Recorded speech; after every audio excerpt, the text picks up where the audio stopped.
Selamat pagi pemirsa. Seputar info hadir kembali menemani Anda pada hari ini. Kami akan menghadirkan sejumlah kabar terbaru yang akan menemani Anda di libur panjang hari ini. Di antaranya adalah mengenai kabar soal perkuliahan yang akan mulai menggunakan sistem perkuliahan tatap muka terbatas atau PTMT. Dan juga kami akan menghadirkan kabar selanjutnya terkait peristiwa yang terjadi dari sistem PTMT tersebut kepada para mahasiswa. Bersama saya, Muhammad Zaldi Zulfikar, yang akan memberikan berita terbaru dan teraktual. Inilah berita selengkapnya.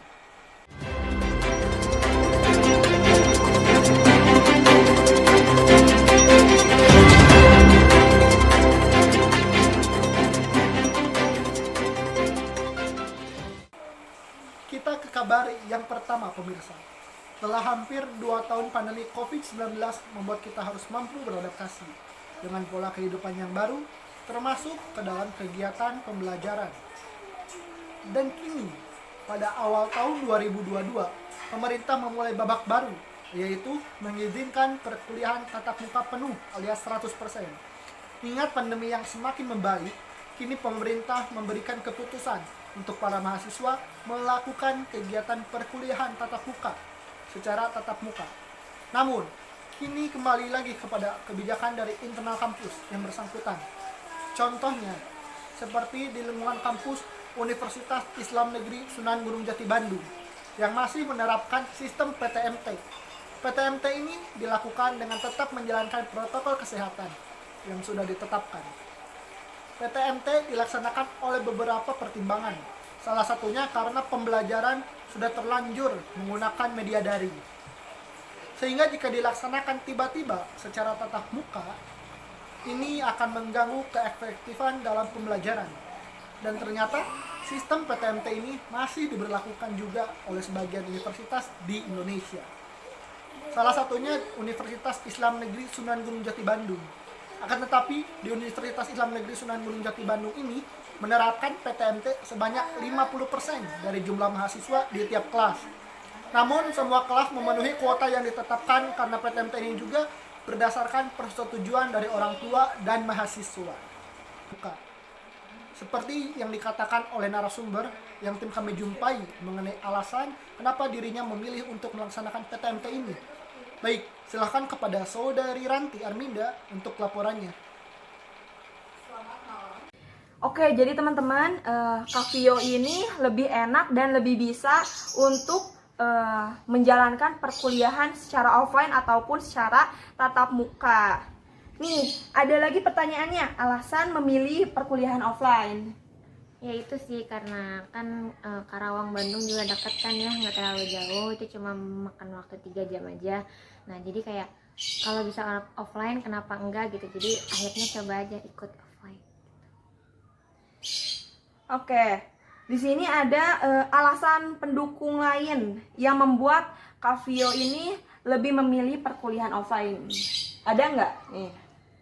Ada sih sebenarnya, jadi karena sekalian gitu kan ke Bandung, karena selain organisasi karena ada offline nih, kenapa nggak ikut aja sekalian, jadi kayak satu jalan.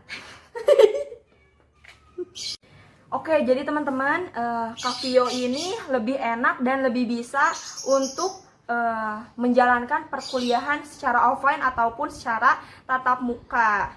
Nih, ada lagi pertanyaannya, alasan memilih perkuliahan offline. Ya itu sih karena kan Karawang Bandung juga dekat kan ya, nggak terlalu jauh, itu cuma makan waktu 3 jam aja. Nah jadi kayak kalau bisa offline kenapa enggak gitu, jadi akhirnya coba aja ikut offline. Oke, di sini ada alasan pendukung lain yang membuat Kavio ini lebih memilih perkuliahan offline. Ada nggak? Nih. Ada sih sebenarnya, jadi karena sekalian gitu kan ke Bandung, karena selain organisasi karena ada offline nih, kenapa nggak ikut aja sekalian. Oke, jadi untuk selanjutnya, apakah Kavio ini mempunyai alasan lain untuk mengikuti perkuliahan offline selain kakak ini lebih fokus untuk perkuliahan offline? Jadi karena sekalian gitu kan ya, sekalian kuliah offline tuh aku juga kayak ngurus apa namanya kepanitiaan ya, organisasi. Jadi kayak sekalian aja di Bandung sekalian offline. Eh, Nih yang terakhir, menurut pendapat Kak Vio, apakah perkuliahan yang kemarin offline itu efektif ataukah malah nggak efektif? Bagaimana pendapatnya? Karena perkuliahan offline-nya kan kemarin cuma ada satu mata kuliah ya, jadi kayak menurut aku kurang, maksudnya kurang banget gitu buat anak kuliahan. Jadi kayak dari 10 mata kuliah kenapa cuma satu yang offline. Sebenarnya kuliah offline itu kan beneran efektif banget ya, apalagi kayak kemarin itu kan masih terbatas, jadi orang itu dikit gitu loh sekelas, jadi nggak semuanya, dan itu tuh kayak materinya lebih masuk aja gitu ke orang-orangnya. Oke Kak Vio, terima kasih banyak sudah meluangkan waktunya di sesi berita kali ini. Baik Kak Vio, terima kasih sudah meluangkan waktunya untuk menjawab pertanyaan dari saya. Dengan senang hati, saya juga suka sharing orangnya. Sekian dari saya kembalikan kepada Zaldi di studio. Tentu, PTMT ini seharusnya menjadi daya tarik semangat para mahasiswa untuk melaksanakan perkuliahan secara tatap muka. Mengingat sudah kurang lebih 2 tahun menjalankan perkuliahan secara daring. Berita ini tentunya menjadi angin segar bagi para mahasiswa.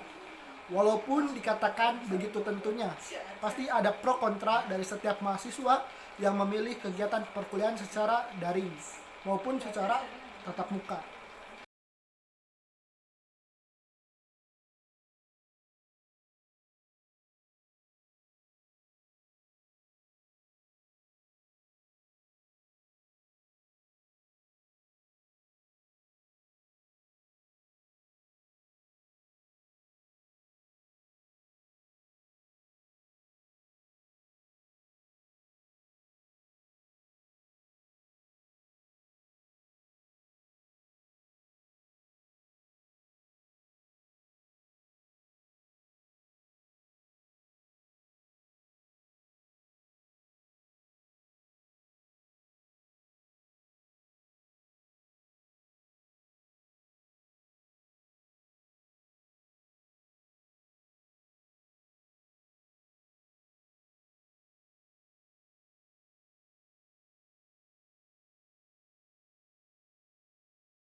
Selamat siang. Oke, perkenalkan nama saya Elma Fadwina dari jurusan Ilmu Komunikasi Jurnalistik semester 4 asal dari Subang, Jawa Barat.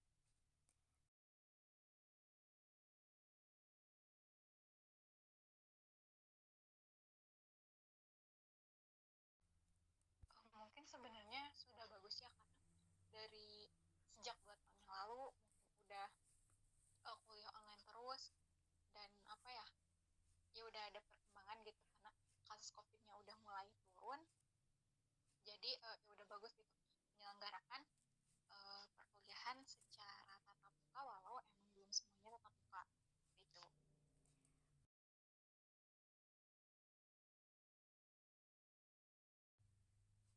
Pilih online sih.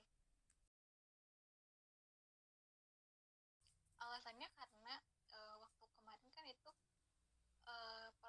pertemuan 10 ya kalau nggak salah pas kuliah tuh, jadi nanggung gitu kalau mau offline malah apa ya, nanggung aja gitu, terus ragu juga karena yang milih offline sedikit.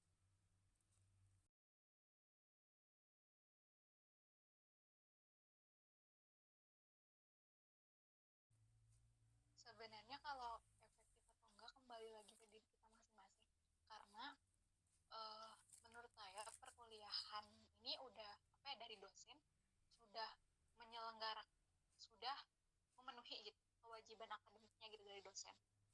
Rata-rata dosen sudah memenuhi kewajiban akademiknya. Mungkin balik lagi ke diri kita sendiri. Kalau buat saya tetap nggak efektif karena apa ya, jadi masing-masing gitu belajarnya. Walau emang sarana prasarana udah apa ya, udah memadai, tapi buat buat saya sendiri yang belajarnya emang harus langsung diterangin, jadi kayak kurang efektif.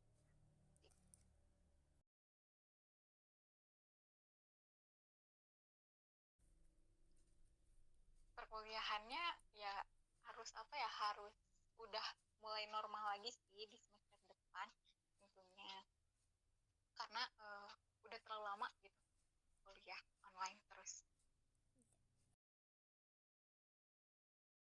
Sama-sama.